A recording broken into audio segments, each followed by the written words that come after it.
veux aller parce que c'est extrêmement important d'avoir des rêves, certes, des objectifs encore plus. Et l'illustration de ça, c'est tout simple, c'est quand tu veux aller quelque part, que ce soit sur Google Maps ou avec ton plan papier, tu as une adresse de destination.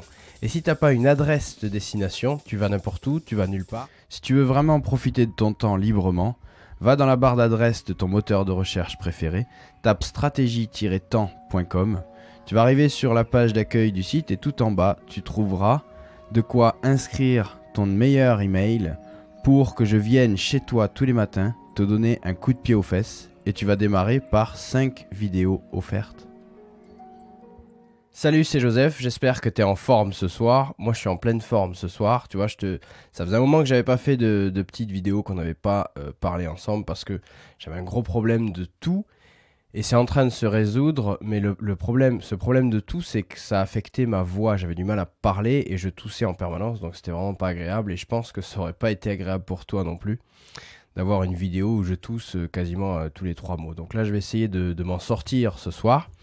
Et ce soir, on se retrouve pour un sujet particulièrement intéressant, c'est ses rêves, transformer ses rêves en objectifs pour qu'ils te tirent de l'avant et qui t'amènent vraiment là où tu veux aller, parce que c'est extrêmement important d'avoir des rêves, certes, des objectifs encore plus.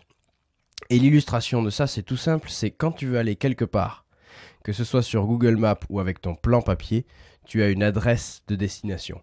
Et si tu n'as pas une adresse de destination, tu vas n'importe où, tu vas nulle part. Alors tu peux choisir de te perdre, d'aller dans les méandres, de te promener, etc. Ça c'est un choix, mais tu ne peux pas faire ça tout le temps. En général, tu cherches à aller quelque part et tu as besoin d'un plan.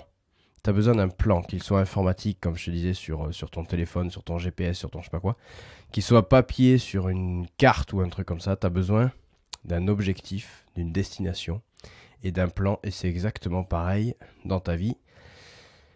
Et quoi de plus beau de décider ses objectifs par rapport à ses rêves finalement. Parce que si tu as des objectifs du genre, ton chef t'a donné des objectifs, même cela ça peut encore s'arranger, mais ton chef t'a donné des objectifs, toi tu t'es mis des objectifs parce qu'il en faut, parce que machin, mais si ça correspond pas à tes rêves, il y a 2 choses qui vont se passer. Tu vas être frustré de jamais atteindre ce que tu veux atteindre, de jamais devenir qui tu veux devenir. Et la deuxième chose, c'est que tu tiendras pas.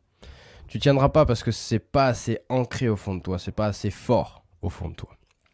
Alors comment on va faire ça tout simplement ? Déjà, qu'est-ce que c'est qu'un rêve et pourquoi c'est important de rêver ? Depuis tout petit, tu rêves, tout le monde a des rêves plus ou moins grands. Donc ce que tu vas pouvoir commencer par faire si tu veux, c'est prendre une feuille, un stylo. Ça c'est important, tu le sais, dans mes vidéos, il y a toujours un moment, ou quasiment toujours un moment où je te demande de prendre une feuille, un stylo. C'est l'outil le plus simple et le plus efficace pour vraiment noter tout ce que tu as dans la tête. Tiens, tu vois, je tousse encore un peu. Une feuille, un stylo, et tu vas écrire dessus une liste de rêves. Tu peux aller jusqu'à une dizaine, entre 10 et 20. 10 et 20 rêves. Des choses que tu as vraiment envie d'accomplir dans une partie. Et des choses vraiment folles. Des choses vraiment folles et tu peux vraiment tout noter. Et je reprendrai pour l'exemple un mec que je cite régulièrement parce que j'apprécie particulièrement sa personne, ce qu'il est en train de faire, etc. C'est Elon Musk. Elon Musk, quand il était tout petit, quand il avait peut-être 10 ans, peut-être un peu moins dans ces âges-là, il lisait de la science-fiction sur les voyages spatiaux. Et à cet âge-là, son rêve, c'était d'aller sur Mars, d'envoyer des gens sur Mars, d'aller sur Mars.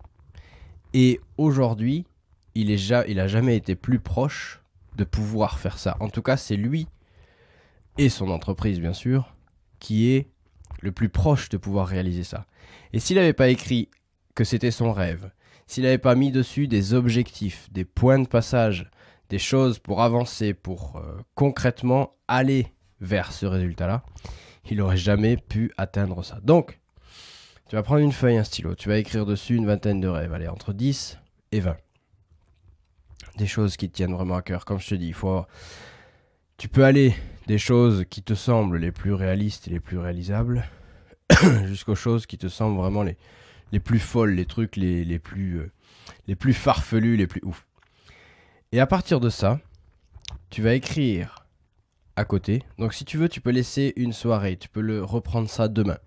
Cette liste de rêves, tu vas la laisser poser, tu vas reprendre ça demain à tête tranquille. Et tu vas écrire en face de chaque ligne 4 échéances différentes. 1 an, 2 ans, 5 ans ou 10 ans. À quelle échéance tu penses pouvoir réaliser ce rêve? 1 an, 2 ans, 5 ans ou 10 ans. À partir de ça, il y a de grandes chances que tu sois plutôt en dessous de ce que tu es capable de faire, parce que tu vas dire, il y a des choses, tu vas te dire, ça c'est sûr, je peux pas le faire, etc. Malheureusement, pour que l'objectif te tire vraiment de l'avant, il faut qu'il soit ambitieux. Et c'est pas le fait d'atteindre l'objectif qui est intéressant, c'est le fait de faire la route pour atteindre cet objectif. Ça, c'est très important à comprendre parce que finalement, c'est comme les grands sportifs. Quand ils ont atteint l'objectif, il y a une préparation au fait d'atteindre l'objectif, parce que le fait d'atteindre un objectif, après, ça casse tout. Ça casse tout. Qu'est-ce que je fais après? Une fois que j'ai atteint un objectif, qu'est-ce que je fais après? Nous, on n'en est pas là. On veut des objectifs ambitieux qu'on veut s'efforcer de tenir, mais qu'on fera évoluer au fil du temps pour ne jamais les atteindre finalement, parce que c'est la route qui est intéressante et pas tellement l'objectif. Mais ça, on en reparlera, c'est pas le sujet pour l'instant. Donc, avec ces fameuses dates pour réaliser tes objectifs, tu vas prendre tout simplement dans l'ordre, tu vas les réécrire dans l'ordre. Donc en premier, ceux qui sont réalisés dans l'année, ensuite ceux qui sont réalisés sous 2 ans, ensuite 5 ans et 10 ans. Une fois que tu auras cette liste-là dans l'ordre, tu vas commencer à écrire à côté, donc il faut que tu prennes une feuille assez large ou que tu refasses ça, ou tu peux le faire sur informatique si tu veux. Je préfère vraiment réfléchir sur papier, mais à toi de voir comment tu apprécies de travailler. Tu vas écrire à côté la première action, là où les 2 ou 3 premières actions qui seront à mettre en place pour atteindre cet objectif-là. Donc si c'est quelque chose dans l'année, ça va être des actions en général assez simples, assez accessibles, que tu peux même presque commencer dès maintenant à la fin de cette vidéo, où là tout de suite tu mets pause et tu commences, tu fais une action. Les trucs à 2 ans, ça va être un peu plus longue haleine. Les trucs à 5 ans, ça va peut-être être des toutes petites actions, mais que tu vas devoir positionner tous les jours.